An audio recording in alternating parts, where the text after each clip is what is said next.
नमस्कार, जय श्री कृष्णा, राधे राधे, ओम नमः शिवाय। उम्मीद करती हूँ आप सब लोग अच्छे होंगे। आज मैं जिस बारे में बात करना चाहती हूँ ये है भृंगी की कहानी। कौन है भृंगी? क्यों है उनके 3 पैर? क्या श्राप मिला था उन्हें? आइए जानते हैं उनकी कहानी। ये बात है तब की जब शिव जी और माँ पार्वती कैलाश पर्वत रहा करते थे। तब बहुत से ऋषि मुनि उनकी पूजा करते थे, उन्हें मानते थे, उनके लिए यज्ञ तप सब करते थे। उन्हीं में से एक थे भृंगी। भृंगी जो है वो शिव जी के कट्टर पुजारी थे। वो शिव जी की आराधना बहुत ही मन तन से करते थे। वो कभी भी कोई चीज़ नहीं छोड़ते थे शिव जी के लिए। वो हर चीज़ को त्याग कर सिर्फ शिव जी को पाना चाहते थे। एक बार वे कैलाश पर्वत की तरफ गए। वहां पे उन्हें माँ पार्वती और शिव जी मिले। उन्हें पाकर वे बहुत खुश हुए और वो परिक्रमा लेने लगे। लेकिन परिक्रमा सिर्फ और सिर्फ उन्होंने शिव जी की ली।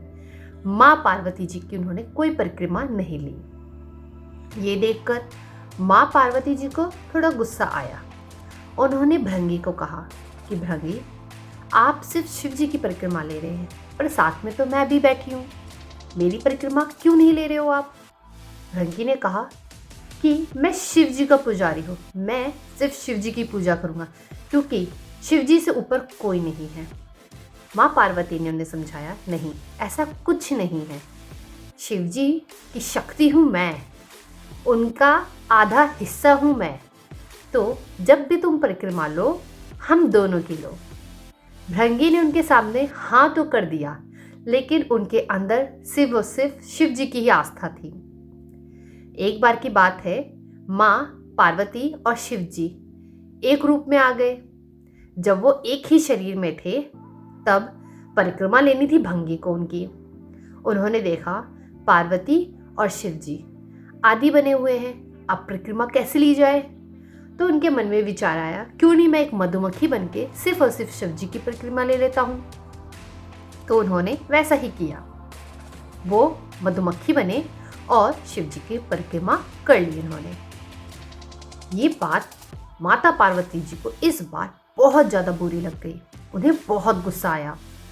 उन्होंने भृंगी को श्राप दिया कि तुम्हें ऐसा लगता है कि जो माँ होती हैं उनमें ताकत नहीं होती, उनमें शक्ति नहीं होती, तो तुम्हारा भ्रम है। जाओ, मैं तुम्हें श्राप देती हूँ, तुम्हारे शरीर में जो भी हिस्सा तुम्हें तुम्हारी माँ से प्राप्त हुआ है वो खत्म हो जाए। तो भृंगी के शरीर से सारा मांस खून सब निकल गया। उनके शरीर में सिर्फ और सिर्फ हड्डियां रह गई थी। इतना बुरा हाल हो गया था भृंगी जी का कि वे उठ तक नहीं पा रहे थे। और अब उन्हें एहसास हुआ कि उन्होंने जो किया वो गलत था। तो उन्होंने माँ पार्वती से बहुत माफ़ी मांगी, लेकिन माँ पार्वती बहुत क्रोधित हो गई थी। उन्होंने नहीं सुना। ये देखकर शंकर जी थोड़े नरम दिल के थे। उन्हें बुरा लगा, उन्हें दया आई।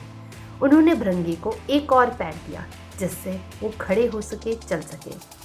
इसी वजह से भृंगी के 3 पैर हैं। और ये थी उनकी कहानी, ये था उनका श्राप। इसीलिए हमें अपनी मदर, अपने घर में जो भी लेडीज़ हैं उनकी रिस्पेक्ट करनी चाहिए। चाहे वो आपकी वाइफ हो, आपकी बहन हो, चाहे आपकी वो माँ हो, हर एक का आदर सम्मान करिए। आप लोगों से उम्मीद करती हूँ ये वीडियो आप लोगों को अच्छी लगी होगी।